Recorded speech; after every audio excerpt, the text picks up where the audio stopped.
অসমৰ শিক্ষা জগতলৈ আকৌ এবাৰ সুখবৰ কঢ়িয়াই আনিছে তেজপুৰৰ জীয়ৰী ময়ূৰাক্ষী মহন্তই। এইবাৰ ঘোষিত উচ্চতৰ মাধ্যমিক চূড়ান্ত পৰীক্ষাৰ ফলাফলত আছাম ভেলী একাডেমী স্কুলৰ বিজ্ঞান শাখাৰ মেধাৱী ছাত্ৰী ময়ূৰাক্ষীয়ে ৯৫% নম্বৰ লাভ কৰি উজ্জ্বল সফলতা অৰ্জন কৰিছে। তেওঁৰ এই কৃতিত্বই কেৱল আছাম ভেলী একাডেমীকে নহয় সমগ্ৰ তেজপুৰ চহৰলৈ গৌৰৱ কঢ়িয়াই আনিছে। নম্বৰ পাইছে ফিজিক্সত পাইছে শোণিতপুৰৰ ভিতৰত প্ৰথম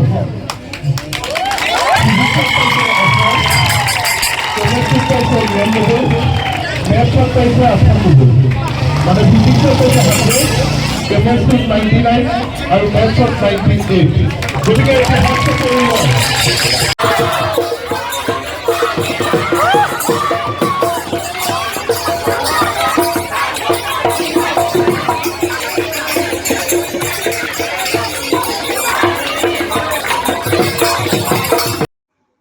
প্ৰতিযোগিতামূলক বিজ্ঞান শাখাত ৯৫%ৰ দৰে উচ্চ নম্বৰ লাভ কৰাটো সহজ কথা নহয়।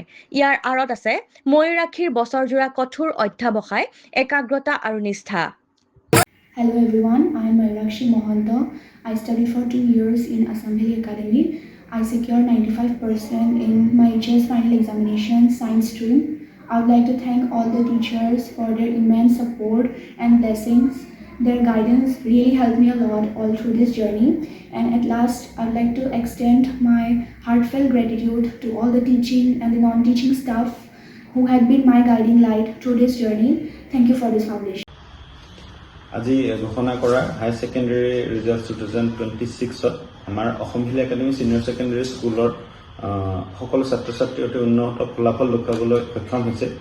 ইয়াৰ ভিতৰত ছায়েন্স ষ্ট্ৰীমৰ এইবছৰ আমাৰ 58 টোটেল ষ্টুডেণ্টে এপিয়াৰ কৰিছিলে। তাৰ ভিতৰত 53 ষ্টুডেণ্টে ফাৰ্ষ্ট ডিভিজন পাইছে আৰু 5জন ষ্টুডেণ্টে ছেকেণ্ড ডিভিজন পাইছে, থাৰ্ড ডিভিজন নীল। ছায়েন্সৰ ভিতৰত আমাৰ হায়েষ্ট এইবাৰ শোণিতপুৰ ডিষ্ট্ৰিক্টৰ 95% আমাৰ পৰা পাবলৈ সক্ষম হৈছে আৰু তেওঁ ময়ূৰাক্ষী মহন্ত তেওঁ 95% পাই শোণিতপুৰ ডিষ্ট্ৰিক্টৰ ভিতৰত প্ৰথম স্থান অধিকাৰ কৰিছে। তেওঁ অসমৰ ভিতৰতে ফিজিক্সত হায়েষ্ট মাৰ্ক 100 আউট অফ 100 পাইছে। তেনেকৈ ফিজিক্সত 2জন ষ্টুডেণ্টে আমাৰ অসমৰ ভিতৰত সৰ্বোচ্চ নম্বৰ 100 পাবলৈ সক্ষম হৈছে। লগতে ময়ূৰাক্ষী মহন্তই তেওঁ কেমেষ্ট্ৰিটো অসমৰ ভিতৰত ছেকেণ্ড হায়েষ্ট 99 মাৰ্কছ পাবলৈ সক্ষম হৈছে।